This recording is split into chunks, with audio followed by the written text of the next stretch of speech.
ପ୍ରକୃତରେ ଏ ଆଦିବାସୀ ଅଞ୍ଚଳରେ ଆପଣ ଛୋଟବେଳୁ ଏବେ ପର୍ଯ୍ୟନ୍ତ ଯୋଉ ଦେଖୁଛନ୍ତି କିଛି ବିକାଶମୂଳକ କାର୍ଯ୍ୟ ହେଲା ଭଳିଆ ଆପଣଙ୍କୁ ଜଣାପଡୁଛି କି? ଅନେକ ଦଳ ସରକାରକୁ ଆସିଛନ୍ତି, ଅନେକ ଦଳ ସରକାରରୁ ଯାଇଛନ୍ତି। ଦେଶ ସ୍ୱାଧୀନ ହେଇକରି 75 ବର୍ଷ ପୂର୍ତ୍ତି ହେଲାଣି। ଏ ଗାଁଠୁ ସେ ଗାଁ ଯିବାକୁ ରାସ୍ତା ପହଞ୍ଚି ନାହିଁ।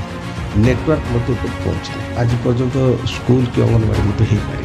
ୟା ପଛରେ ପ୍ରକୃତ କାରଣ କଣ ବୋଲି ଭାବୁଛନ୍ତି? ଯୋଉଠି ଆଦିବାସୀ ଲୋକମାନେ ଯୋଉ ରହିଛନ୍ତି ସେମାନଙ୍କୁ ବିସ୍ଥାପିତ କରାଯାଉଛି। ତାଙ୍କର ଭିଟାମାଟି ଚଢାଇ ନିଆଯାଏ। ଖଣିଜ ସମ୍ପଦ ବାହାର କରିବା, ଉତ୍ତୋଳନ କରିବା ଉଦ୍ଦେଶ୍ୟରେ ସେମାନଙ୍କୁ ବିସ୍ଥାପିତ କରାଯାଉଛି। ସେମାନେ ବଞ୍ଚିବେ କେମିତି? କେବଳ ଆଦିବାସୀଙ୍କୁ ଦର୍ପଣ ଦେଖାଇ ଆଦିବାସୀ ନାଁରେ ଭୋଟ ନେଇକି ସେମାନଙ୍କର ଉନ୍ନତି କଥା ଚିନ୍ତା କରୁନାହାନ୍ତି। ସରକାରଙ୍କର ମଦ ନୀତି ଆଉ ଆଦିବାସୀ ମାନଙ୍କୁ ଆହୁରି ଗରିବରୁ ଗରିବ କରିବାର ଯୋଉ ପ୍ରକ୍ରିୟା ଜାରି ରହିଛି, ଏଥିରେ ଆପଣଙ୍କର ମତ କଣ?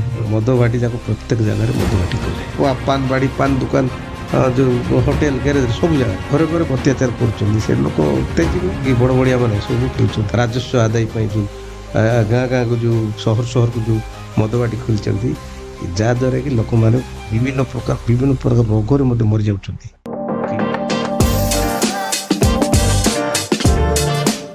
ନମସ୍କାର, ଉନ୍ମୋଚନର ପୋଡକାଷ୍ଟ ଅସ୍ମିତାର କଥାକୁ ଆପଣଙ୍କୁ ସ୍ୱାଗତ କରୁଛି। ମୁଁ ଆଶିଷ ଲେଙ୍କା।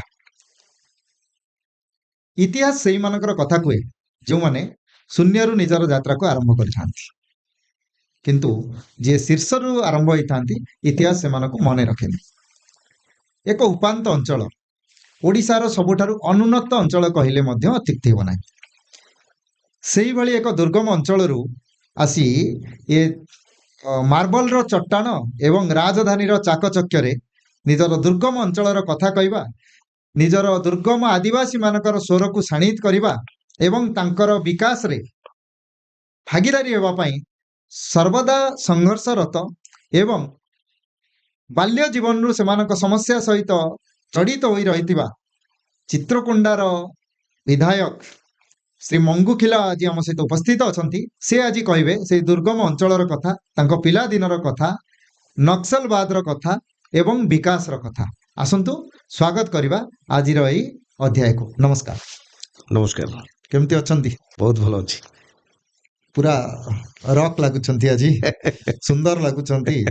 ପ୍ରକୃତରେ ଆପଣଙ୍କର ଯୋଉ ଅଞ୍ଚଳ, ଦୁର୍ଗମ ଅଞ୍ଚଳ, ଯାହାର କଥା ଶୁଣିଲେ ଯଦି ରାଜଧାନୀରେ ରହୁଥିବା ବ୍ୟକ୍ତିଟି କେବେ ବି ଇଚ୍ଛା କରିବନି ମୁଁ ସେ ଜାଗାକୁ ଯିବି। ପୂର୍ବରୁ ନକ୍ସଲ ମାନଙ୍କର ଭୟ ଥିଲା ଏବଂ ସେଠି ଆଦିବାସୀ ଅଧ୍ୟୁଷିତ ଅଞ୍ଚଳ ହେଇଥିବା କାରଣରୁ ରାସ୍ତାଘାଟର ମଧ୍ୟ ଗମନାଗମନର ମଧ୍ୟ ସେଭଳି କୌଣସି ସୁବିଧା ସୁଯୋଗ ସୃଷ୍ଟି ହେଇନାହିଁ।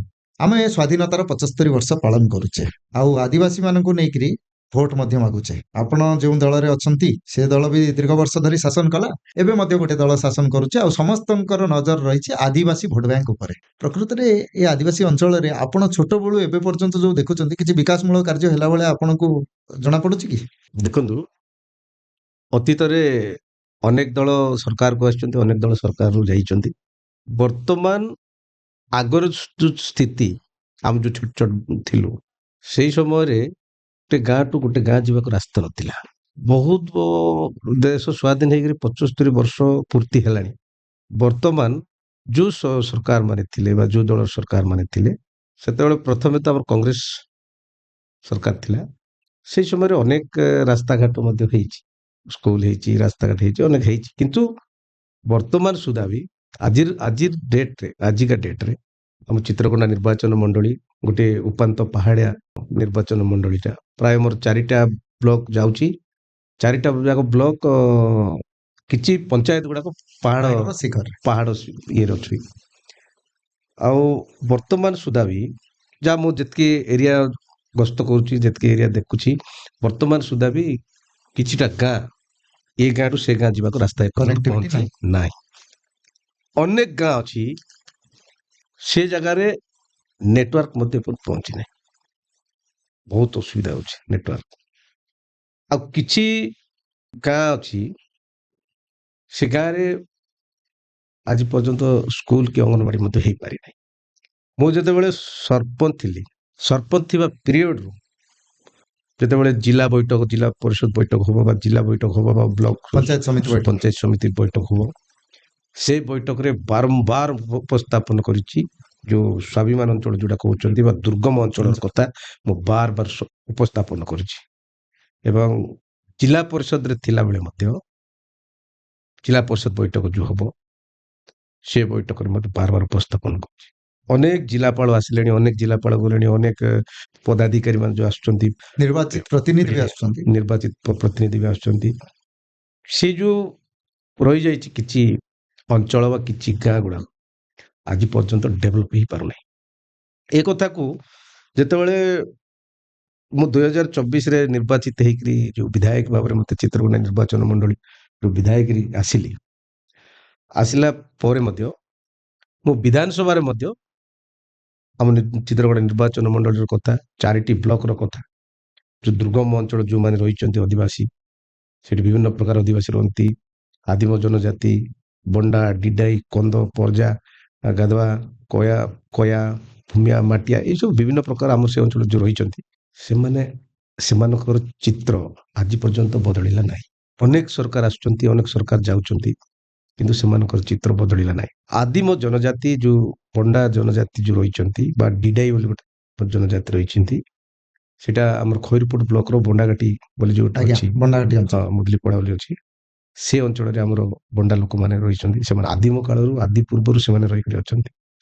ସେଇ ଯୋଉ ଅଞ୍ଚଳରେ ମୁଁ ଏବେ ଯୋଉ ଅଳ୍ପ ଦିନ ତଳେ ଆଉ କେତେ ଏରିଆ ଗସ୍ତ କରୁଥିଲି, ସେଇ ଅଞ୍ଚଳରେ ମଧ୍ୟ ଯିବା ଆସିବା ରାସ୍ତାଘାଟ ଏପର୍ଯ୍ୟନ୍ତ ପହଞ୍ଚି ପାରିନାହିଁ।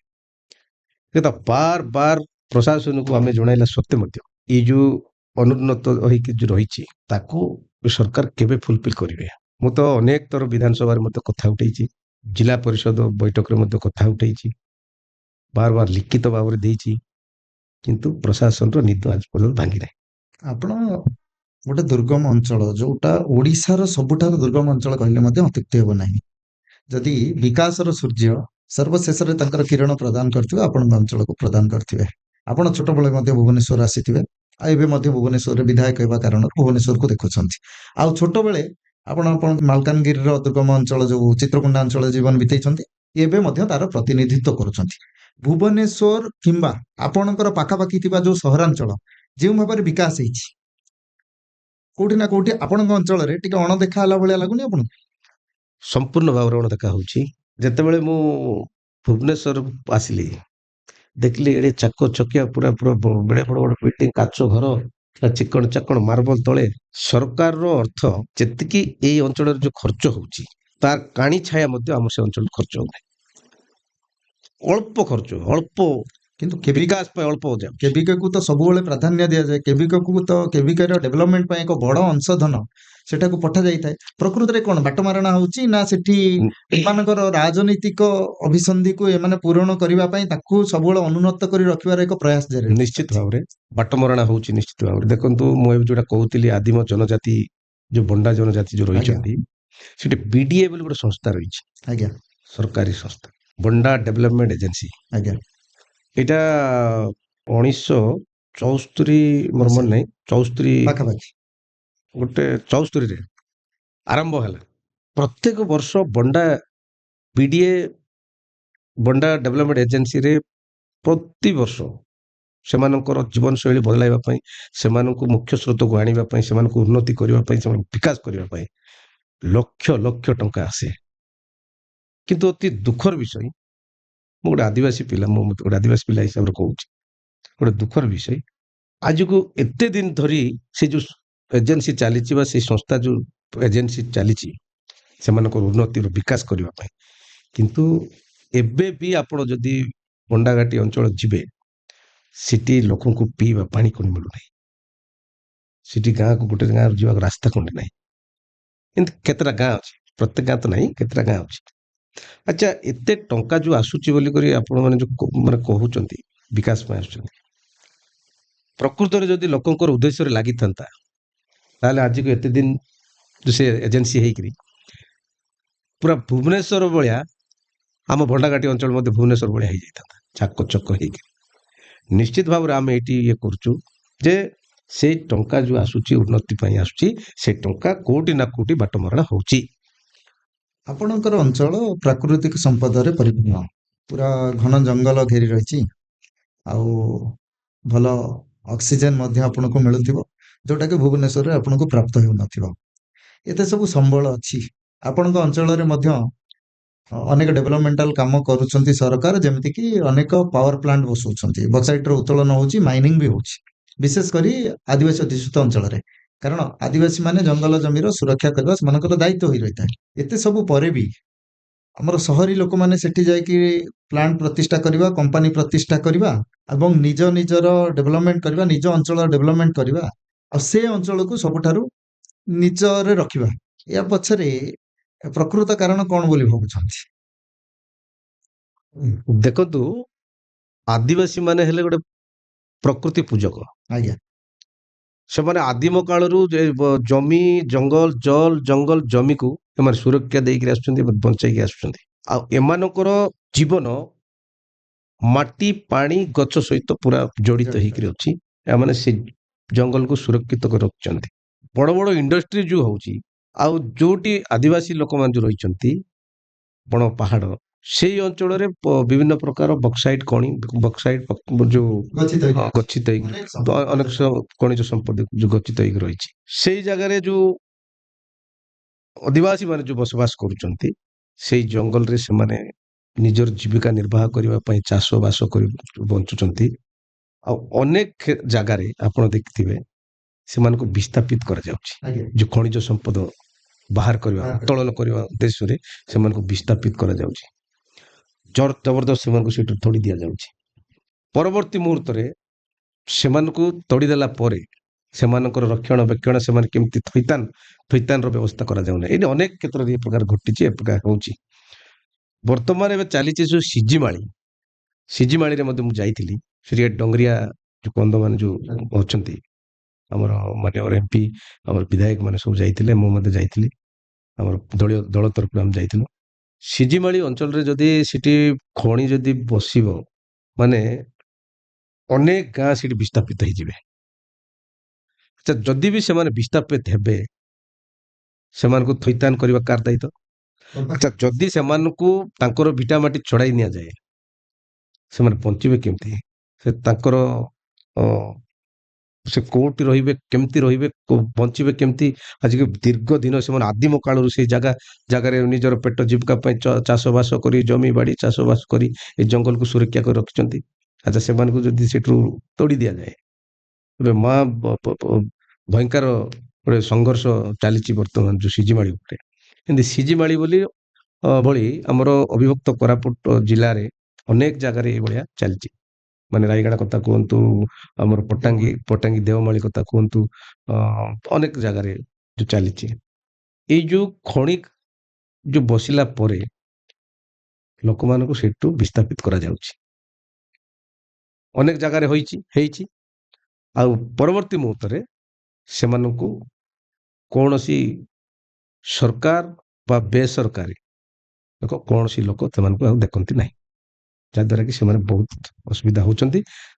ଆଉ ଏଇ ଯୋଉ ଖଣି ଖାଦାନ ହେଲା ପରେ ସେଠି ଯୋଉଭଳି ଭାବରେ ସେ ଅଞ୍ଚଳ ଦୂଷିତ ହୁଏ, ବିଭିନ୍ନ ପ୍ରକାର ରୋଗରେ ମଧ୍ୟ ଲୋକ ମୃତ୍ୟୁବରଣ କରୁଛନ୍ତି। ସେଠି ଚାଷ ହବ ନାହିଁ, ସେଠି ପାଣି ଦୂଷିତ ହେଇଯିବ, ଜଳବାୟୁ ଦୂଷିତ ହବ, ସେଠି ଚାଷ ହବ ନାହିଁ। ଯୋଉ ଗୁଣ୍ଡ ଯୋଉ ଡଷ୍ଟ ଯୋଉ ଉଡ଼ିବ, ସେ ମାଟି ଲେୟରରେ ପଡ଼ିବ, ଆଉ ସେଠି କୌଣସି ଚାଷ ହବ ନାହିଁ। ଆଉ ପିଢ଼ି ପରେ ପିଢ଼ି ସେଠିକାର ରୋଗାକ୍ରାନ୍ତ ହେଇକରି ଲୋକ ଜନ୍ମ ହେବ। ଏଭଳି ପରିସ୍ଥିତି ହଉଛି। ଆପଣଙ୍କ ରାଜନୈତିକ ଯାତ୍ରା ଏଭଳି ଏକ ପୃଷ୍ଠଭୂମିରେ ଆରମ୍ଭ ହୋଇଛି, ଯୋଉଟା କି କ୍ଷମତା କରିଡର ଠାରୁ ବହୁତ ଦୂରରେ। କେଉଁଠି ଉପାନ୍ତ ଅଞ୍ଚଳ ଚିତ୍ରକୁଣ୍ଡା, ତ କେଉଁଠି ଭୁବନେଶ୍ୱର। ଏ ଯୋଉ ରାଜନୈତିକ ଯାତ୍ରା ଯେତେବେଳେ ଆପଣ ଆରମ୍ଭ କଲେ, ବିଶେଷ କରି ଆପଣ ପୁରା ପ୍ରାଥମିକ ସ୍ତରରୁ ମଧ୍ୟ ପାଠ ପଢି ଆସିଲେ, ଯେମିତି ୱାର୍ଡ ମେମ୍ବର, ସରପଞ୍ଚ, ଜିଲ୍ଲା ପରିଷଦ, ପରବର୍ତ୍ତୀ ମୁହୂର୍ତ୍ତରେ ଆପଣ ହେଲେ ବିଧାୟକ ଚିତ୍ରକୁଣ୍ଡା। ତ ଏଇ ଯୋଉ ତୀବ୍ର ଇଚ୍ଛା ଆପଣଙ୍କର ଜାଗ୍ରତ ହେଲା, ରାଜନୀତିକୁ ଆସିଲେ, ଯେତେବେଳେ କି ଗୋଟେ ଆଦିବାସୀ ଯୁବକ ସଂଘର୍ଷ କରୁଛି ତାର ଜୀବନ ଜୀବିକା ପାଇଁ, ଆପଣ ଆଗେଇ ଆସିଲେ ସେମାନଙ୍କୁ କେମିତି ସୁବିଧା ସୁଯୋଗ ହସ୍ତାନ୍ତର କରିବେ। ଆଉ ପଛରେ କଣ ଉଦ୍ଦେଶ୍ୟ ଥିଲା, ନା କୌଣସି ଘଟଣାକ୍ରମରେ ଆପଣ ଏଭଳି ଏକ କ୍ଷେତ୍ରକୁ ବାଛି ନେବେ? ମୁଁ ଯେତେବେଳେ ଛୋଟ ଥାଏ, ମୋର ଲୋକଙ୍କୁ ମିଶିବା, ଲୋକଙ୍କୁ ସେବା କରିବା, ଇଏ ମନୋବୃତ୍ତି ଗୋଟେ ମୋର ଛୋଟବେଳଠୁ ଅଛି, ଥିଲା। ଯେତେବେଳେ ପଢାପଢି ସମୟରେ ଯେତେବେଳେ ପଢୁଥିଲୁ, ସେ ସମୟରେ ମୁଁ ପ୍ରଥମେ ପଢିଲି ଆମର ସୋମନାଥପୁର सोमनाथपुर आम पंचायत अच्छी से प्राथमिक विद्या मोर आरंभ है से पंचम जाए पढ़ी हेले जेतेबेले स्कूल रे पढ़ुतिलु सेही समय रे गाँ रे गोटे गाँ सफाई काम करवा गाँ दांड सफा करवा गाँ रे गछ लगाइबा विभिन्न प्रकार आनुष्ठानिक काम करिवार दुर्गा पूजा करिवार किंती सरस्वती पूजा करिवार गाँ रे मध्य करिवार आउ पिला मानक एकजुट करी मु गोटे संगठन मध्य तैयारी करथिली श्री गणेश ग्राम संगठन श्री गणेश संगठन थिला सेही संगठन माध्यम रे आमे प्रति मास रे चंदा कलेक्शन करिवु चंदा जे जाते दे पारला फिक्स करथिलु 50 टका हाँ हेले कलेक्शन हबो जा जमा हबो गोटे पास बही कर एबे भी अछि पास बही कर सब अछि जमा करिवु आउ गाँ सफाई हबो दांड सफाई हबो गछ केमति लगा हबो आ जो लोक असुविधा हुए से पांटिरू ताकू दिया हबो चाष काम रे हो कि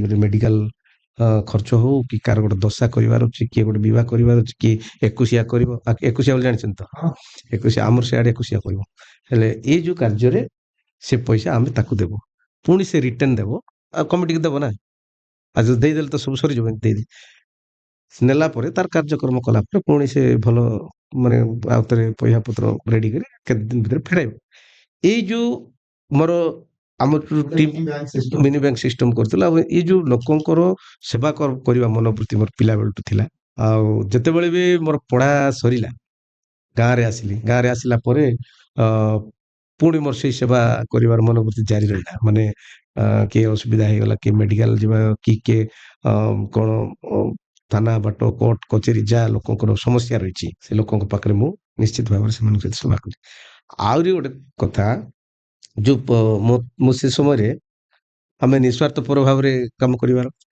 गोटे बेसरकारी संस्था रे मध्य रहिली 10 वर्ष रहिली परिवर्तन संस्था बोली गोटे अच्छी सेठी गोटे 5 वर्ष रहिली आ गोटे श्रमजीवी संगठन गोटे अच्छी सिटी बेसरकारी संस्था रे काम पूरा एरिया रे बुलिबार गोटे साइकेल धरिबार बुलिबार गाँ गाँ बुलिबार कौन कोड़ी केमती लोक सचेतन करवा लोकों को केमती आगो को नेबा ताकर जीवन शैली ऊपर केमती शिक्षा देबा ये सब पूरा गाँ गाँ गाँ गाँ बुलिबार कोठी खाइलु राति हे गला कोठी खाइलु मुठे खाइलु का दांड रे सोइदलु का पिंडा रे सोइदलु बस एमती जारी रहिला मोर बहुत दिन कम से कम 10-12 वर्ष खंडे ये सब निस्वार्थपर भाव रे आमे गोटे एनजीओ माध्यम रे मु काम कली शेष इलेक्शन आसिला मते से समय रे बहुत लोक कहले जे राजनीति के आसे गोटे वार्ड मेंबर से समय रे इलेक्शन हैला 2012 मसीह रे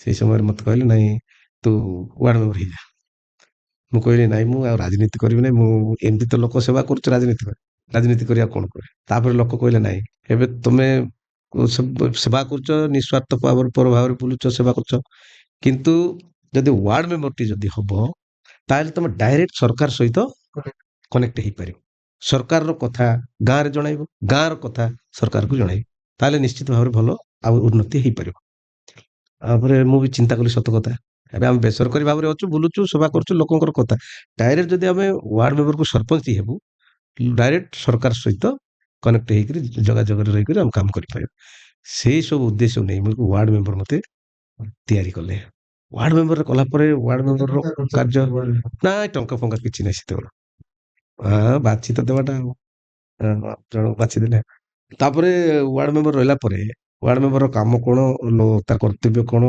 सरकार को कथा गाँ रे आनिबा गाँ रो कथा सरकार को जणाइबा से अंचल आख पाख लोकंकर जा समस्या हला भत्ता प्रुदरी तो इंदिरा आवास सब जा समस्या अछि लोकंकर एक लोकंक पाखरे द्वारे जाई ठिया होई काम करिवार लोकंक धरि नै ये करिवार ये सब देखि करी अरे पिला तो भलो काम करुची लोकंकर गोटे मन रे गोटे उद्देश्य हला तापर नेक्स्ट बेलू सरपंच इलेक्शन आसिला इलेक्शन रे हाँ अल्प खर्च होइछ बेसी नहीं अल्प 50,000 ना 60,000 खर्च होइछ से सब काली बुलिबार लोक मोर माने जते बेले मोर ना ये हला माने सरपंच रे स्टैंड करछु लोक जानिले ओ पूरा पंचायत सारा लोक खाली मंगू भाई मंगू भाई मंगू भाई मंगू भाई हला तापरे जो प्रचार रे बाहरलु गाड़ी पंचायत रो शेष ए मुंडरू पूरा शेष मुंड पर्यंत मोर गाड़ी लग माने निज निज खर्च रे निजे लोक आसिले से बड़ी भाव रे से माने अप्रतिद्वंदी माने 4 जण कैंडिडेट थिलु ଜଣେ ପାଇଲେ 80ଟା, ଆଉ ଜଣେ ପାଇଲା 84ଟା, ଆହୁରି ଜଣେ ପାଇଲା ଯାଇକି 260 ନା 250 ଏମିତି ପାଇଲା। ୱାନ୍ ସାଇଡ୍ ଭୋଟ ସରପଞ୍ଚରେ, ୱାନ୍ ସାଇଡ୍ ଭୋଟରେ ମତେ ବହୁ ଭୋଟରେ ଜିତିଗଲି ଆଉ। 2233 ଭୋଟ ହଉଛି ଲିଡ୍। ଗୋଟେ ସରପଞ୍ଚ ଏମଏଲଏ ବି ପାଇଲେ ଆଉ ସରପଞ୍ଚ 2233 ଭୋଟ କା ଲିଡ୍ ମୋର ସେମିତି ହେଲା। ତାପରେ ସରପଞ୍ଚ ସରପଞ୍ଚର ହେଲି। କାମ ଦେଖିକି ପୁଣି ଜିଲ୍ଲା ପରିଷଦ ଆଡକୁ ହଁ, ଯେତେବେଳେ ସରପଞ୍ଚ, ଗୋଟେ ୱାର୍ଡରୁ ପଞ୍ଚାୟତ, ପଞ୍ଚାୟତ 5-7ଟି ପଞ୍ଚାୟତ ହଁ, ଯେତେବେଳେ ସରପଞ୍ଚ ହେଇଗଲୁ, ସରପଞ୍ଚ ହେଲା ପରେ ଯୋଉ ସମିତି ମିଟିଂ ହଉ କି କୋଉଠି ସବୁ ପ୍ରୋଗ୍ରାମ ହୁଏ ବ୍ଲକ ଅଫିସ ବ୍ଲକ ଅଫିସରେ, ସେଇଠି ଆମେ ବ୍ଲକ ଗୋଟେ ପଞ୍ଚାୟତର କଥା ଆମେ ସେଠି ରିପ୍ରେଜେଣ୍ଟ କରୁନଥିଲୁ। ସେଠି ଯଦି ହଁ, ମୋ ପଞ୍ଚାୟତର କଥା କହିବା ସହିତ ଅନ୍ୟ ପଞ୍ଚାୟତ ଅନ୍ୟ ପଞ୍ଚାୟତ ସେ ବ୍ଲକ ସାରାର କଥା ଆମେ ସେଠି ଉପସ୍ଥାପନ କରିବା। ହେଲେ ଏ ସବୁ ଯେତେବେଳେ ଲୋକ ଦେଖିଲେ, ଦେଖି ପୁଣି ନେକ୍ସଟ ଇଲେକ୍ସନରେ ଜିଲ୍ଲା ପରିଷଦ ହେଲା, 22 ଜିଲ୍ଲା ପରିଷଦରେ, ହଁ 2022ରେ ଜିଲ୍ଲା ପରିଷଦରେ ମତେ ମୁଁ ଷ୍ଟାଣ୍ଡ କଲି। ସେତେବେଳେ କଂଗ୍ରେସ, ମୋର ତ ଆମ ପରିବାର କଂଗ୍ରେସ, ବର୍ନ କଂଗ୍ରେସ, ପୁରା ପରିବାର କଂଗ୍ରେସ। ସେତେବେଳେ କଂଗ୍ରେସ ଟିକେଟ ପାଇଲି। ମତେ କହୁଥିଲେ କଂଗ୍ରେସରେ ଜିତିବ, ମୁଇଁ କହିଲି, କନଫିଡେନ୍ସରେ କହିଲି ଗ୍ୟାରେଣ୍ଟି ଜିତିବି। ସେତିକି ମୋର କନଫିଡେନ୍ସ। ଆସିଥିଲା ପ୍ରସ୍ତାବ ଅନ୍ୟ ଦଳକୁ ପଳେଇବା ସୁବିଧା ହବ। ହଁ, ମତେ କେତେ ଦଳକୁ ଡାକିଥିଲେ, ମୁଁ ଗଲି ନାହିଁ ଟଙ୍କାର ଭଳି ଦେଖା ନା। ହଁ, କେତେ ଟଙ୍କା, ଏ ବବି ଦାସ ଯେତେବେଳେ ଥିଲେ, ବବି ଦାସର ଜେଡପି ବେଳେ ମତେ ବବି ଦାସର ପିଏ କହୁଛି, ଆଉ ତମକୁ କଣ ଦରକାର, ସେତେବେଳେ ବିଜେଡି ରାଜ ଥିଲେ ନା, ଆଜ୍ଞା। କଣ ଦରକାର, କେତେ ଟଙ୍କା ଦରକାର, ତୁମେ ଆମ ଦଳକୁ ଆସ, ନହେଲେ ୱିଡ୍ର କରିଦିଅ। ୱିଡ୍ର କରିବାର ପ୍ରସ୍ତାବ ବି ଆସିଥିଲା। ମୁଁ କହିଲି ମୋର ଜାନ ଚାଲି ଯାଏगा, ଲେକିन हम लोग ऐसे नहीं करूंगा, ମୁଁ କହିଲି ଆଉ। ତାପରେ ଜିଲ୍ଲା ପରିଷଦ ଜିତିଲି। କିଏ ଆପଣ ପ୍ରିୟ ନାଇଁ, ଜିଲ୍ଲା ପରିଷଦ ହେଲା ପରେ ଜିଲ୍ଲାରେ ଯୋଉ ଜିଲ୍ଲାର କଥା ନେଇକରି ରିପ୍ରେଜେଣ୍ଟେଟିଭ କରିବାର ସେଇଠି, ଏ କଥା ବି ଲୋକ ଦେଖିଲେ। ତାପରେ 2024 ଯେତେବେଳେ ହେଲା, ସେଇ ସମୟରେ ମୁଁ ଟିକେଟ ଆଶାୟୀରେ ଥିଲି। ମୁଁ ବି ଭାବିଥିଲି ଯେ ମତେ ଦେବେ କି ନାଇଁ କି, ଆଉ ସବୁଆଡେ ଚର୍ଚ୍ଚା ହେଲା ଯେ ତାର ପାଖରେ ପଇସା ନାହିଁ, ଇଏ ନାହିଁ, ସେ କୋଉଠି ଜିତି ପାରବ, ଏମିତି ବି ଗୁଞ୍ଜରଣ ସୃଷ୍ଟି ହେଲା। କିନ୍ତୁ ମୁଇଁ କହିଲି ଯଦି ବି ଟିକେଟ ମିଳିବ ତାହେଲେ ମୁଁ ସୁନିଶ୍ଚିତ ଜିତିବି, ସିଓର ଜିତିବି ବୋଲି କହିଥିଲି। ଭଗବାନଙ୍କର ଆଶୀର୍ବାଦରୁ ଟିକେଟ ମିଳିଗଲା। ବିଜେପିର ଅଜସ୍ର ପଇସା, କରୋଡ଼ ଟଙ୍କା ଢାଳିଦେଲେ, ପୁରା ଢାଳିଦେଲେ। ଇଆଡେ ସେଣ୍ଟ୍ରାଲରେ ବିଜେପି ସରକାର ଅଛି, ରାଜ୍ୟରେ ବିଜେଡି ସରକାର ଅଛି, ଏମାନଙ୍କ ପାଖରେ ଅଜସ୍ର ପଇସା, ଏଇ ଟଙ୍କା ଗାଁକୁ ଭୋଜି ଭାତ ଛାଳି ଭୋଟରକୁ ଟଙ୍କା ବାଣ୍ଟିଛନ୍ତି। ମୁଁ କିଛି ଦେଇନି, ଖାଲି ନମସ୍କାରଟି କରିଛି। ମତେ ଜାଣିଛନ୍ତି, ମୋର ଭଲ ପାଇବା, ମୁଁ ଲୋକଙ୍କର ସେବା କରିବା, ଭଲ ପାଇବା, ଏସବୁ ଲୋକ ମୋର ଦେଖିଛନ୍ତି, ଜାଣିଛନ୍ତି। ତାଙ୍କ ହୃଦୟରେ ଅଛି ମୁଁ। ସେମାନେ ଜାଣିଛନ୍ତି ଯେ ମଙ୍ଗୁ ଭାଇ ଗୋଟେ ନିର୍ମାୟା ସଚ୍ଚୋଟ ଲୋକ, ଆଉ ନିଶ୍ଚିତ ଆମ ପାଖରେ କିଛି କାମ କରିବ। କାହିଁକି ମୋର ପୂର୍ବ ଯୋଉଟା କାମ ଦେଖିଛନ୍ତି, ଲୋକଙ୍କ ପାଇଁ ମୁଁ ଲଢେଇ କରିଛି, ଲୋକଙ୍କ ପାଇଁ ଜେଲ ବି ଯାଇଛି, ଅନେକ ଥର ଯାଇଛି। ଏବେ ବି ଜେଲ, ମାନେ ସେ କେସ୍ ଯାକ ମୋ ଛିଣ୍ଡି ଚାଲିଛି। ହଁ, ଅନେକ ଥର ଜେଲ ଯାଇଛି। ଆନ୍ଦୋଳନ, କୋଉଠି ରାଲି, ଧାରଣା, ଆନ୍ଦୋଳନ, ସେ ସଂଘର୍ଷ।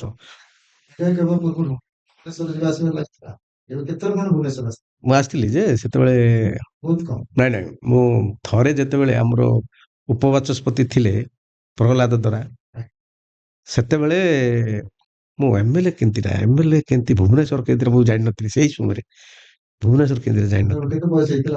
ସେତେବେଳେ ପଢୁଥିଲି ମୁଁ, ସେଟା ଅଷ୍ଟମ ନା ସପ୍ତମ ନା ଅଷ୍ଟମ। ଭୁବନେଶ୍ୱର ମୁଁ ପହଞ୍ଚିଗଲି, ବାଏ ହେଇଗଲି, ଦେଖିଥିଲି ଚିକନ ଚାକର, ଆରେ ଏତେ ମାନେ ଗାଡି ଗୁଡା ଟିକେ ଭୋକା ଲାଗିଲା, ବୁଝିଲେ। ତାପରେ ଆସିଲି, ସେ ବାଚସ୍ପତିଙ୍କ ଘରେ ରହିଲୁ ଆମେ। ସେତେବେଳେ ଆଉ ଗୋଟେ ମୋର ସାଙ୍ଗ ଜଣେ, 2 ଜଣ ଆସିଥିଲୁ, ଟ୍ରେନରେ ଆସିଲୁ। ସେଟା ବି ଆମ ଜୟପୁର ହଁ, ବସରେ, ସେଇଠୁ ଟ୍ରେନ ଧରିକିରି ଏଠି ଆସିଲୁ। ନୂଆ ଆମେ ଆଉ ଇଆଡେ ସିଆଡେ ଆମେ ବି ଜାଣିବାର ନାହିଁ। ବହୁତ କଷ୍ଟରେ ଖୋଜାଖୋଜି କରି ସେଠି ଗଲୁ, ଗୋଟେ ଦିନ ରହିଲୁ, ଆଉ ଗୋଟେ ଦିନ ବୁଲାବୁଲି ଟିକେ କଲୁ, ତାପରେ ପଳେଇଲୁ। ତାପରେ ଗାଁରେ ଯାଇକିରି ଆମେ କହିଲୁ ଏମିତି ଅଛି ଭୁବନେଶ୍ୱରଟା, ଏମିତି ଭୁବନେଶ୍ୱର ଏଇଭଳିଆ, ଏଭଳିଆ ଅଛି ଭୁବନେଶ୍ୱର, ଏଭଳିଆ ଏମିତି ଅଛି। ଆଉ ଆମ ସିଆଡେ ଖାଲି ତ ବଣ ପାହାଡ ଜଙ୍ଗଲ, ଆଉ ଏଠି ତ ଖାଲି ଦେଖିଲୁ ତ ଚିକଣ ଚାକଣ ରାସ୍ତାର ପୁରା ଲାଇଟ୍ ଚିକଜାକ ମକଲାଇଟ ଏ କଥା ଯାଇକରି ଗାଁରେ କହିଲୁ। ଏମିତି ଆସିଥିଲେ, ଅନେକ ଥର ଆସିଥିଲେ। ବିଧାୟକ ହେଲା ପରେ ଯେତେବେଳେ ଆପଣ ପ୍ରଥମ ଥର ରାଜ୍ୟ ବିଧାନସଭାକୁ ପ୍ରତିନିଧିତ୍ୱ କଲେ, ବିଧାନସଭାରେ ଅନେକ ଏମଏଲଏ ମାନଙ୍କୁ ଆପଣ ଟିଭିରେ ଦେଖିଥିବେ। ଆଉ ବିଧାନସଭାରେ ଏମଏଲଏ ମାନଙ୍କ ଛାଟ ପାଠ ଦେଖିଲା ବେଳେ ତ ଆପଣ ଆସିଥିଲେ ଗୋଟେ ଦୁର୍ଗମ ଅଞ୍ଚଳରୁ, ଦୁର୍ଗମ ଅଞ୍ଚଳର ସୌର ହେଇକି ଆସିଛନ୍ତି, ଯୋଉ ସବୁଠାରୁ ଓଡିଶାର ଅନୁନ୍ନତ ଅଞ୍ଚଳକୁ ଉନ୍ନତ କରିବାର ସ୍ୱପ୍ନ ଦେଖି, ଯୋଉ ସ୍ୱପ୍ନ ମନ ଭିତରେ ଥିଲା, 2 ବର୍ଷ ଭିତରେ ତାକୁ ସାକାର କରିବାରେ କେତେ ସକ୍ଷମ ହେଇଛନ୍ତି, ନା ଆପଣଙ୍କୁ ଅନ୍ୟ ଯୋଉ ଆମ ସରକାରୀ ଦଳ ବାଲା ଚାପି ଦେଇଛନ୍ତି?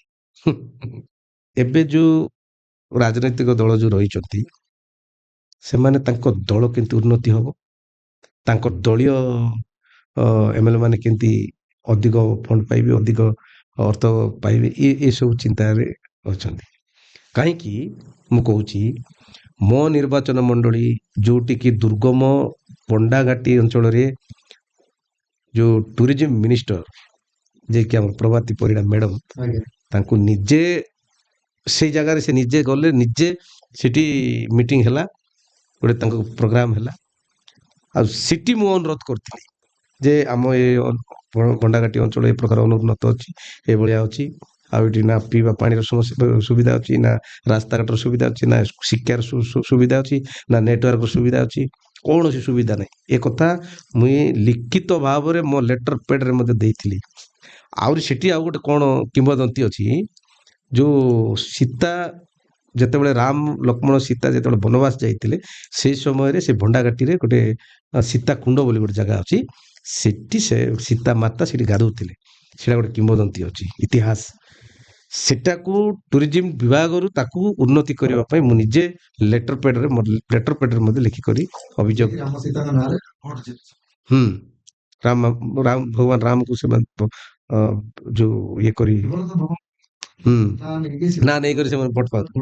ସେଠି ସେଇ ଜାଗାକୁ ଉନ୍ନତି କରିବା ପାଇଁ ମୁଁ ଲେଖିକରି ଦେଲି, କିନ୍ତୁ ଆଜି ପର୍ଯ୍ୟନ୍ତ ସେଠି କୌଣସି ଉନ୍ନତି ହେଲା ନାହିଁ। ମୁଁ ବାର ମିଶିଛି, ହଁ କରିବା କରିବା କରିବା କରିବା କରିବା ବୋଲୁଛୁ। କେବେ କରିବେ? ସେଇଟା ତ ମୁଁ ଚାହୁଁଛି କେବେ କରିବେ। ଆଉ କଣ ଆପଣଙ୍କ ତାପରେ ଦଳୀୟ ବିଧାୟକ ଅସୁବିଧା? ନିଶ୍ଚିତ ଭାବରେ, ଏଇଟା ନିଶ୍ଚିତ ଭାବରେ କହିଲି ପରା, ଏବେ ସେମାନେ ନିଜ ଦଳର ଲୋକଙ୍କୁ ଅଧିକା ଅର୍ଥ ଦେଉଛନ୍ତି, ତାଙ୍କ କଥା ଅଧିକ ଶୁଣା ଯାଉଛି, କିନ୍ତୁ ଆମର କଥା ଯେତେ ଆପଣ ଦିଅନ୍ତୁ, ଲେଖା ଦେଲେ ମଧ୍ୟ କୌଣସି ଲେଖା କାମ ହଉନାହିଁ। ମୁଖ୍ୟମନ୍ତ୍ରୀ ମାନେ ରିଲିଫ ଫଣ୍ଡ, ମାନେ ସିଏମଏସ୍ଆର ଯୋଉ ରହିଛି, ବିଜେପି ବିଧାୟକ ମାନଙ୍କୁ କାହାକୁ 5 କୋଟି, କାହାକୁ 6 କୋଟି, କାହାକୁ 7 କୋଟି ଏମିତି ଦେଲେ। ଆମେ ବି ପ୍ରୋଜେକ୍ଟ ତିଆରି କରି ଆମେ ବି ଦେଲୁ, କିନ୍ତୁ ଆଜି ପର୍ଯ୍ୟନ୍ତ ଆମକୁ 2 ବର୍ଷ ମିଳିଲା ନାହିଁ। ତାଙ୍କର ଦଳର ବିଧାୟକ ମାନଙ୍କୁ 5 କୋଟି, 10 କୋଟି, ବହୁତ ଗୁଡ଼ାଏ ନେଇଛନ୍ତି। ଆମ ଜିଲ୍ଲାର କଥା, ଆମ ମାଲକାନଗିରିଟା ଆମର ବିଜେପି ଏମଏଲଏ ଅଛନ୍ତି, ତାଙ୍କୁ 2 କୋଟି ଦେଇ ସାରିଲେଣି, କିନ୍ତୁ ମୁଇଁ ଲେଖି କରିଦେଲି, ମତେ ଦେଇନାହାନ୍ତି। ଆପଣ ସବୁଠାରୁ ଅନୁନ୍ନତ, ହଁ, ଯୋଉଠିକି ବେଶୀ ବିକାଶ ପ୍ରପୋଜାଲ ତିଆରି କରି ଆମେ ଦେଲୁ, କିନ୍ତୁ ଆମକୁ ଦେଲେ ନାହିଁ।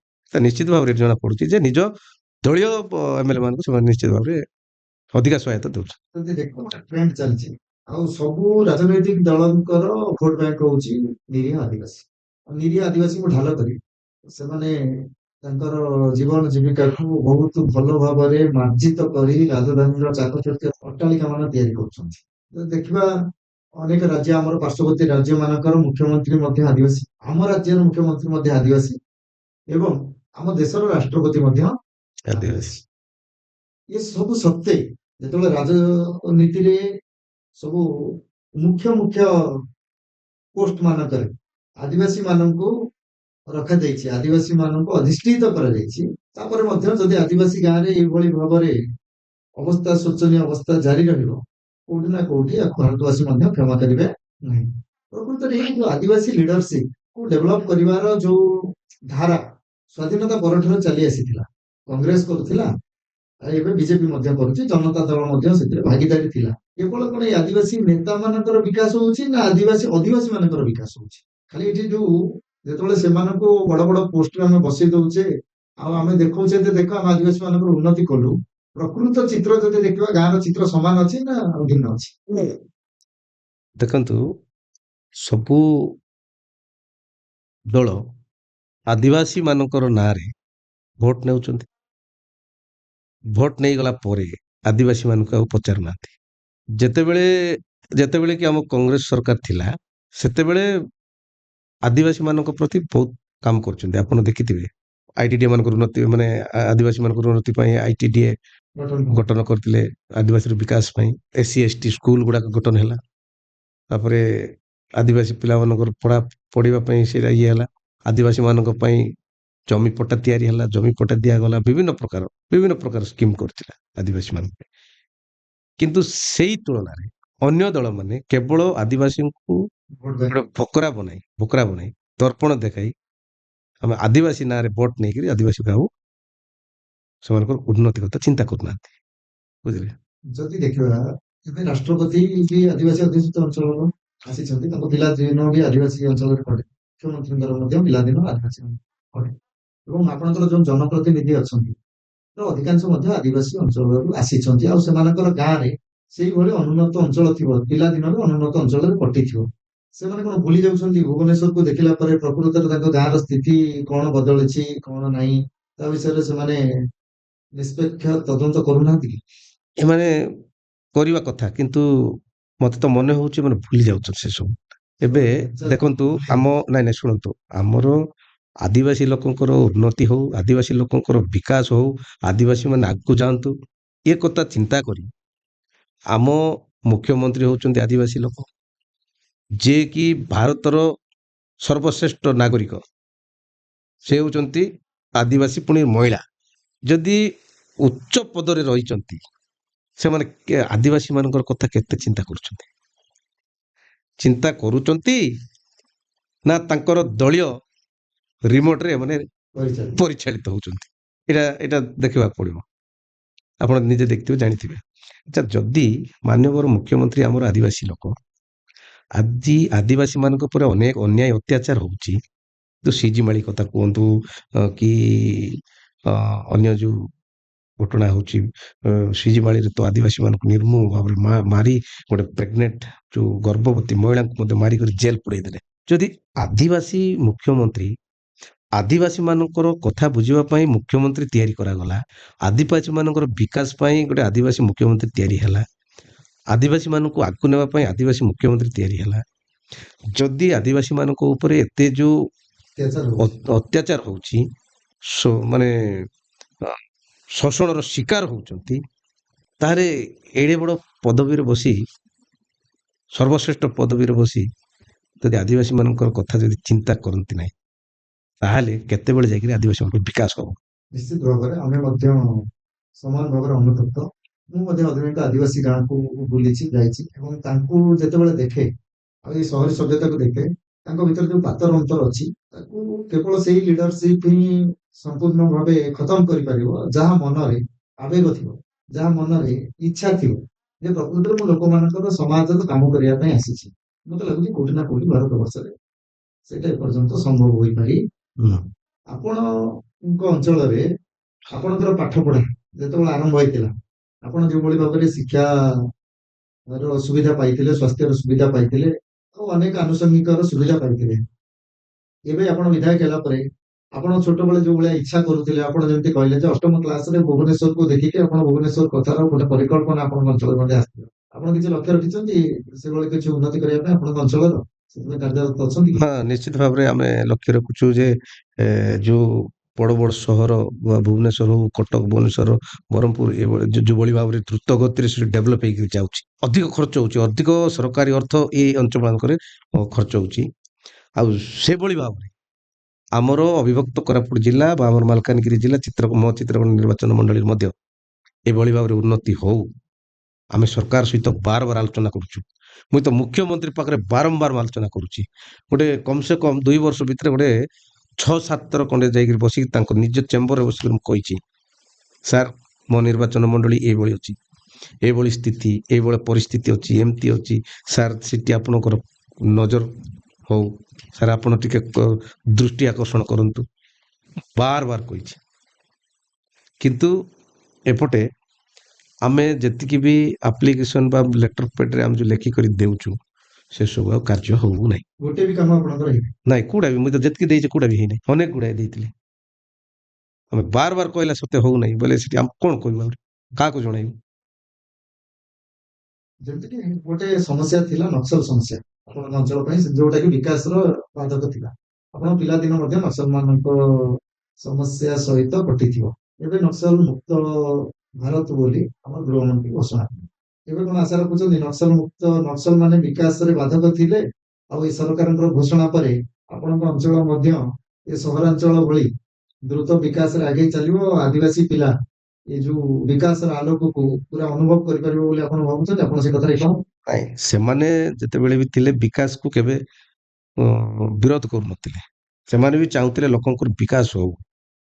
କିନ୍ତୁ ବିକାଶ ନାଁରେ ଯୋଉମାନେ ବିନାଶ କରୁଥିଲେ ବିକାଶ ନାଁରେ ତ ଅର୍ଥ ହଡପ କରୁଥିଲେ ବା ଲୋକଙ୍କଠୁ ଶୋଷଣ କରି ଖାଉଥିଲେ, ସେମାନଙ୍କ ଉପରେ ସେମାନେ ଅତ୍ୟାଚାର କରୁଥିଲେ।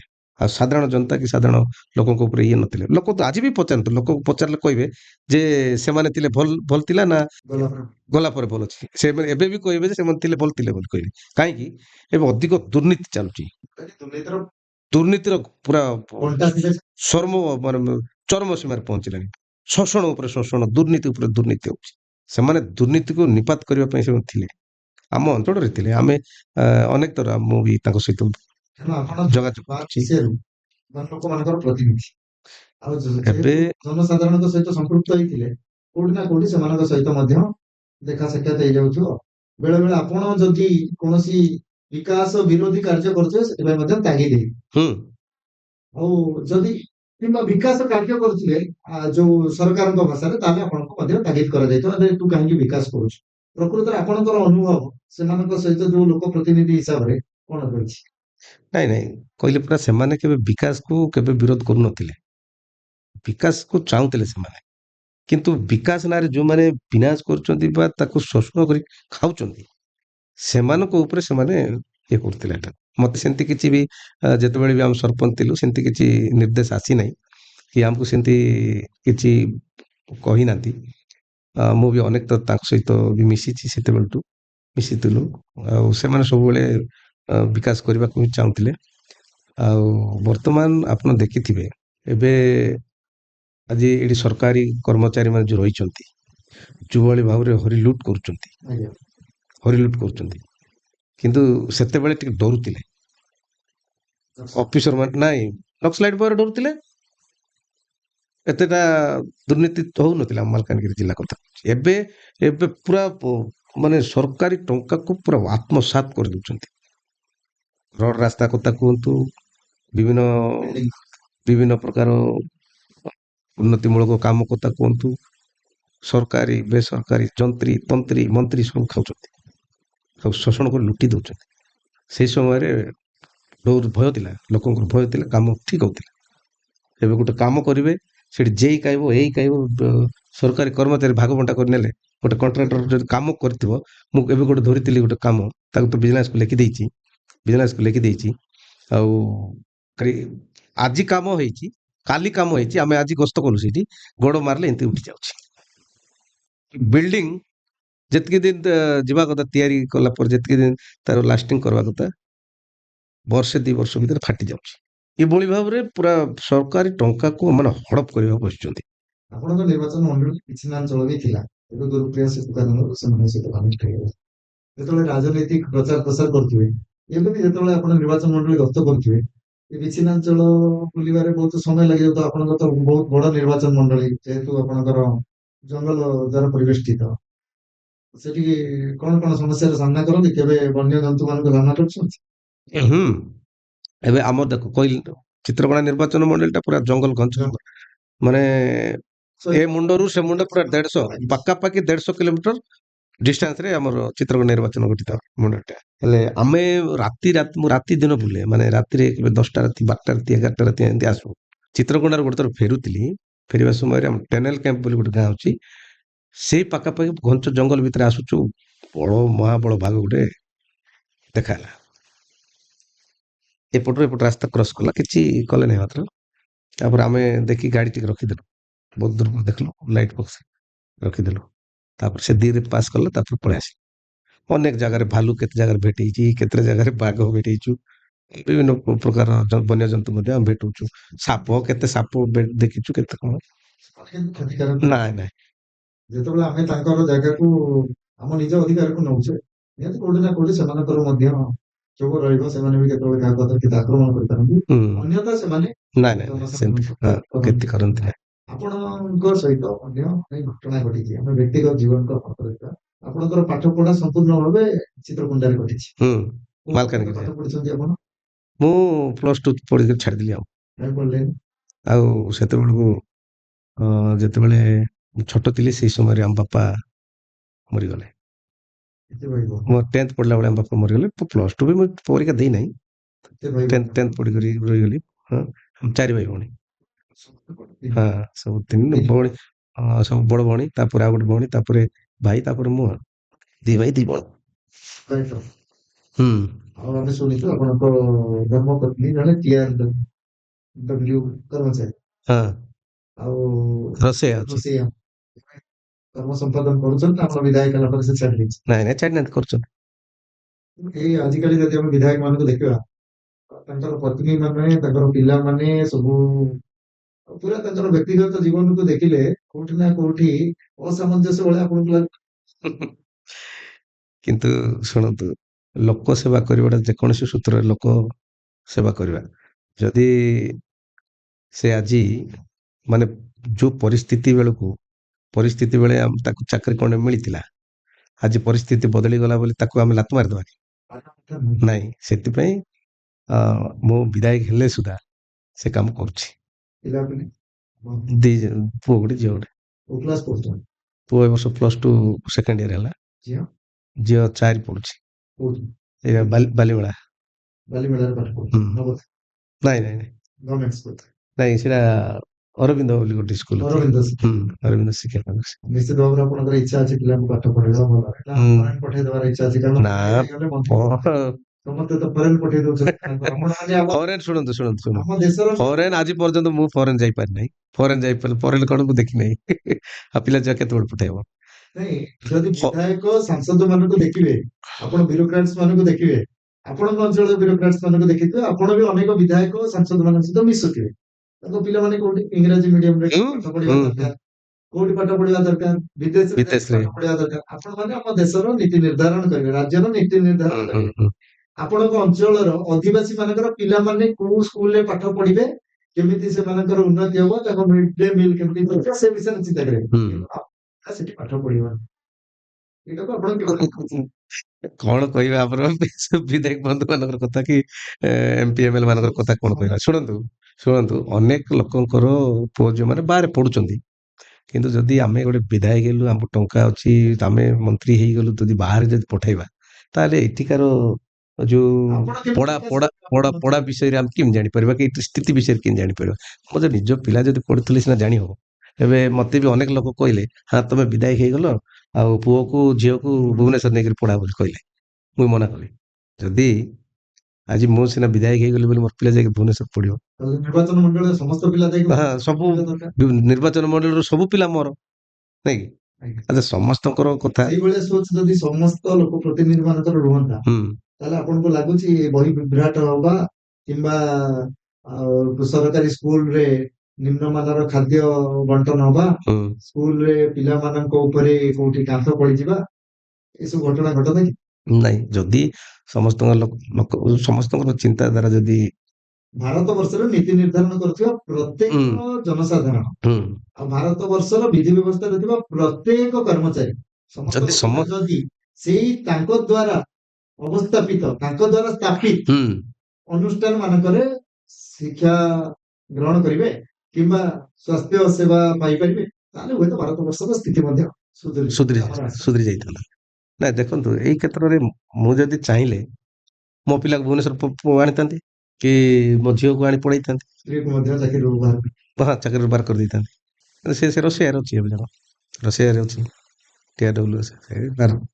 ସେତେବେଳେ 1,000 ଟଙ୍କା ବେଳେ ସେ ଚାକିରି ପାଇଥିଲେ, ମାସକୁ 1,000 ଟଙ୍କା ମିଳୁଥିଲା। ଏବେ 10-12 ହଜାର ନା କେତେ ମିଳୁଛି?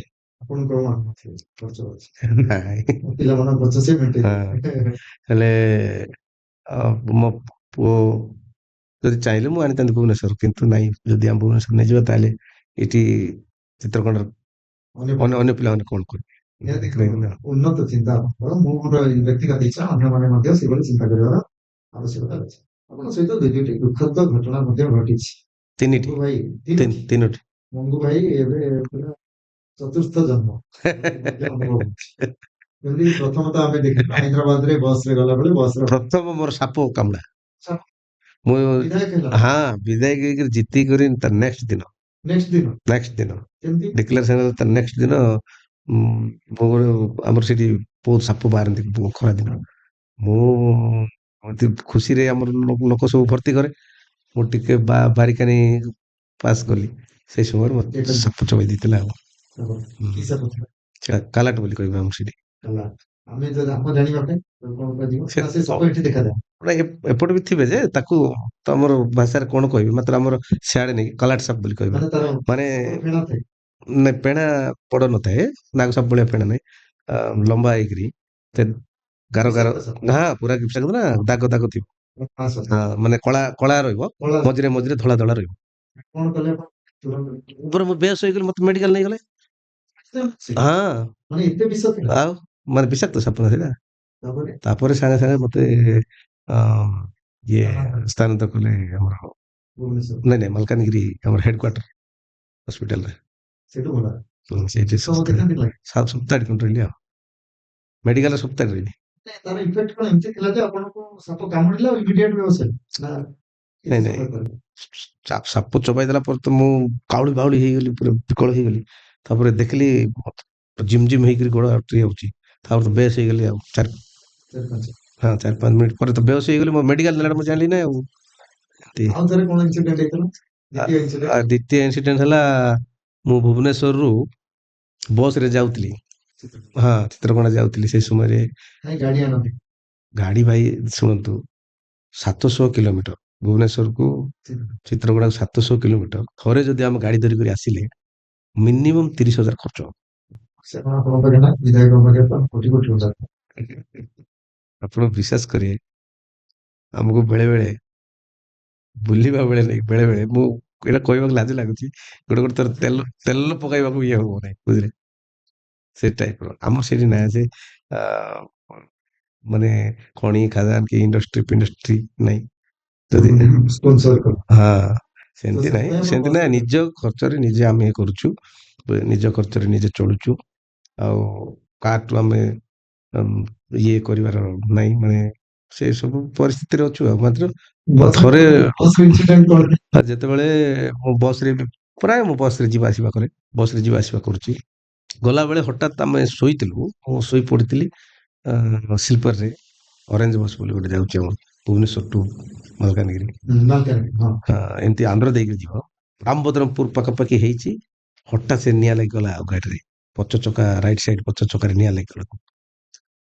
ଲାଗିଗଲା ଯେତେବେଳେ ସେ ଡ୍ରାଇଭର ମତେ ମୁଁ ଶୋଇଛି ଆସିକରି କାଉଳି ବାଉଳି ହେଇକରି ସାର୍ ବେଗି ଉଠନ୍ତୁ ନିଆଁ ଜଳିଗଲା ବସ୍ ନିଆଁ ଲାଗିଗଲା ସାର୍ ଉଠନ୍ତୁ ତାପରେ ମୁଁ ଜାନିଆ ହେଇଗଲି କିସ ହେଲା ସେ ଆକୁ ତାକୁ ସମସ୍ତଙ୍କୁ ଯାଇକି ସବୁ ଲୋକ ଉଠାଉଛି ଆଉ ମୁଁ ଦେଖିଲି କଣ ହେଲା ନା ନିଆଁ ଲାଗିଗଲା ଉପର ପୁରା ଡେଇଁ ପଡିଲି ତଳେ ମୋର ବ୍ୟାଗ୍ ପତ୍ର ଧରିଲି ସିଧା ଗଲି ଗୋଟେ ସାଇଡରେ ବ୍ୟାଗ୍ ରଖିଦେଲି ତାପରେ ଯୋଉ ଲୋକ ତଳେ ଦେଖିଲି ଯେମିତି ନିଆଁ ଲାଗୁଛି ହୁତୁ ହେଇକି ଜଳୁଛି ମୁଁ ନିଜେ ପଶିଲି ବସ୍ ଭିତରେ ହଁ ଅନ୍ୟମାନଙ୍କୁ କାହାକୁ ଝିକା ଟଣା କରି ତାକୁ ଟେକି ଟାକା କରି ପୁରା ବାହାର କରି ଧରିଲି ଆଉ ଶେଷରେ କଣ ହେଇଛି ଗୋଟେ ଲୋକ ଲାଷ୍ଟ ସିଟରେ ଟିକେ ମାନ୍ଦୁ ମାରି ଦେଇଛି ଶୋଇ ଦେଇଛି ଆଉ ମାନ୍ଦୁ ବୋଲି ଜାଣିଛନ୍ତି ତ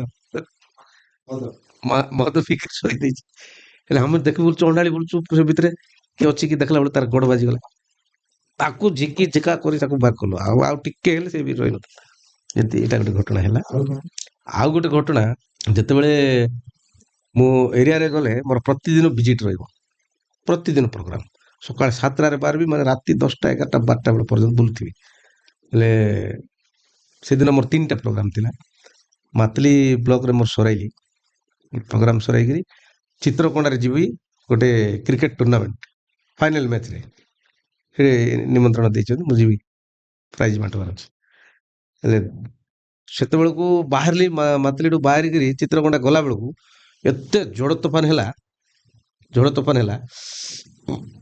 ମୁଁ ଭାବିଲି ଯାଇକି ପଳେଇ ଆସିବି ତାପରେ ସିଧା ଗଲା ଭିତରେ ସେଠି ବି ଖେଳ ବି ହେଲା ନାହିଁ ମାନେ ବାତିଲ ହେଇଗଲା ହେଲେ ପହଞ୍ଚିଲି ବର୍ଷା ତ ପ୍ରବଳ ହେଲା ତାପରେ ପାଣି ପବନ ହେଇକି ତ ବର୍ଷା ହେଲା।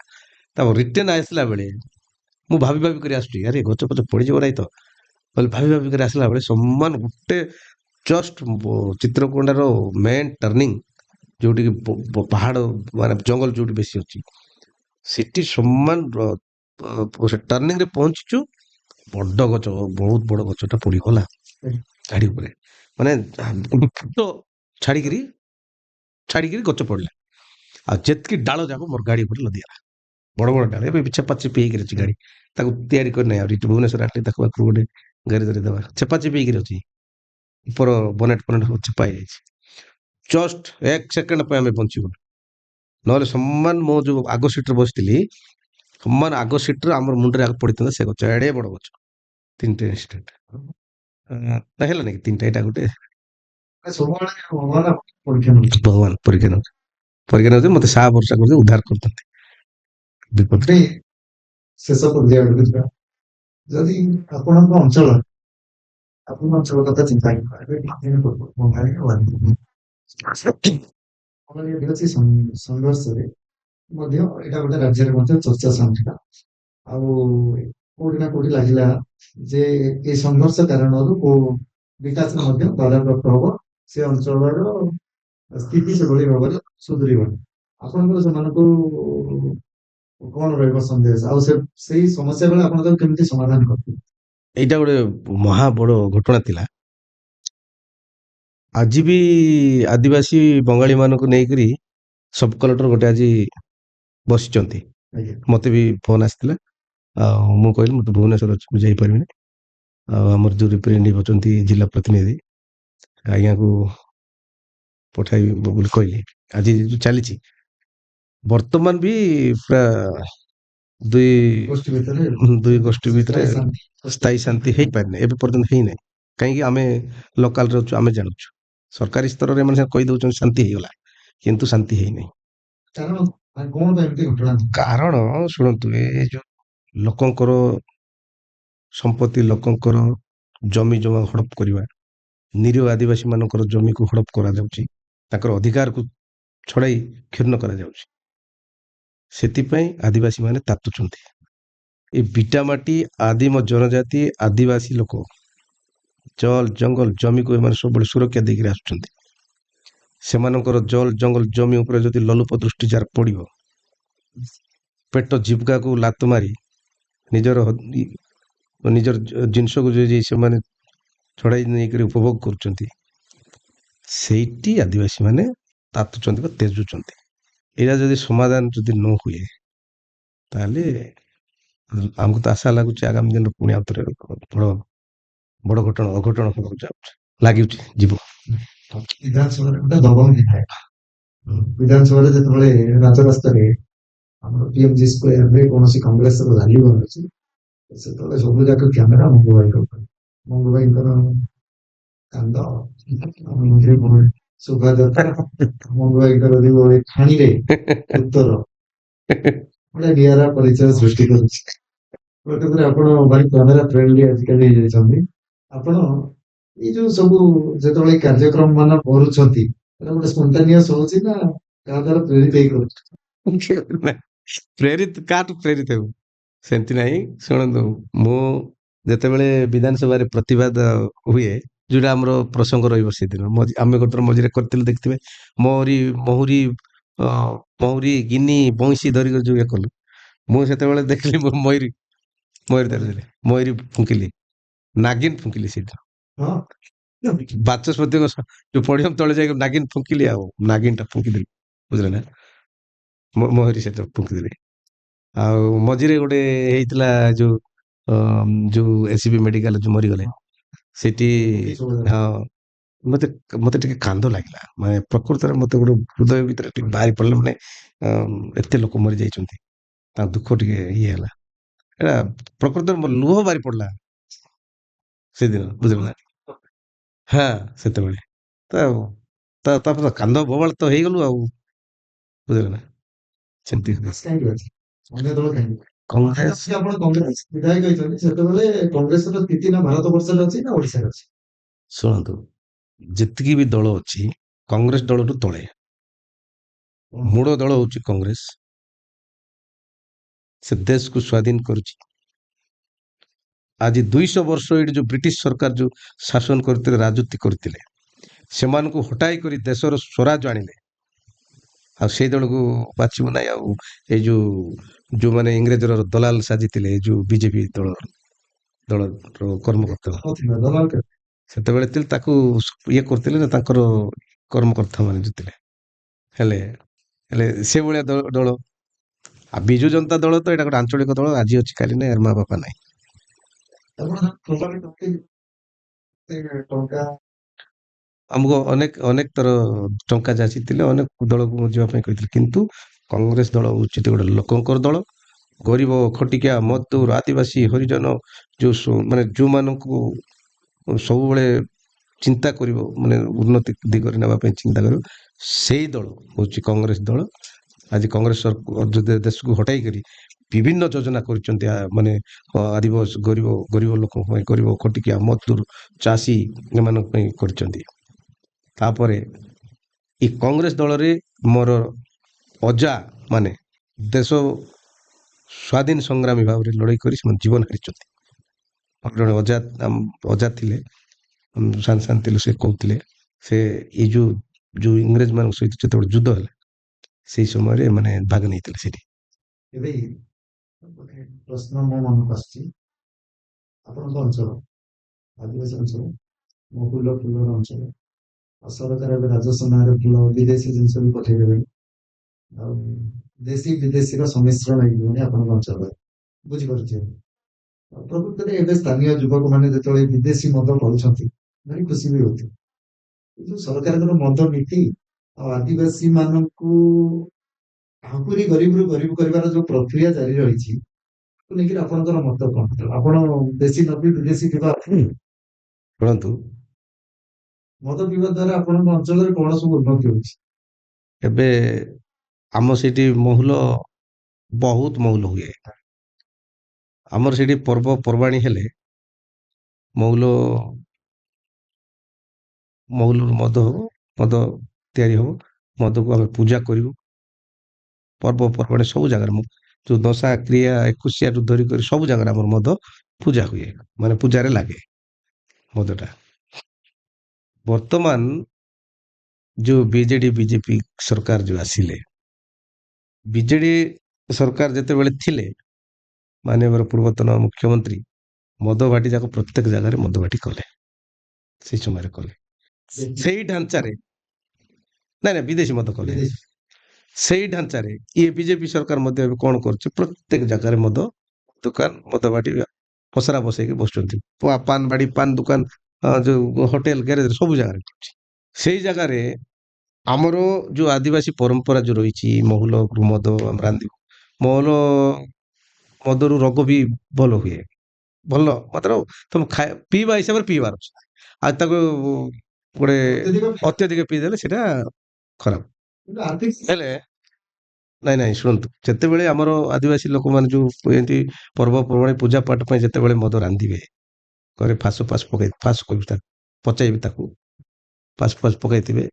ଏଇ ଯୋଉ ବିହାରୀ ମାନେ ଯୋଉ ବାଟି ପାଇଛନ୍ତି, ଏମାନେ ଯୋଉ କିଛିଟା କହିବି ସେଟା ଆମର ବିଦେଶୀ ବାଟି, ଦେଶୀ ବି ସେମାନଙ୍କ ଗୋଟେ ରହିଛି ବିଦେଶୀ ମଦ ବାଟି। ସେମାନେ ବିହାରୀ ମାନେ ଯାଇକିରି ଗାଁ ଯାଇକିରି ଲୋକଙ୍କର ଇଏ ମହୁଲ, ସେ ଯୋଉ ପଚ ସବୁ ନଷ୍ଟ କରିଦଉଛନ୍ତି, ଯୋଉଟା କି ଆମର ପରମ୍ପରାକୁ ମଧ୍ୟ ନଷ୍ଟ କରୁଛନ୍ତି ଏମାନେ।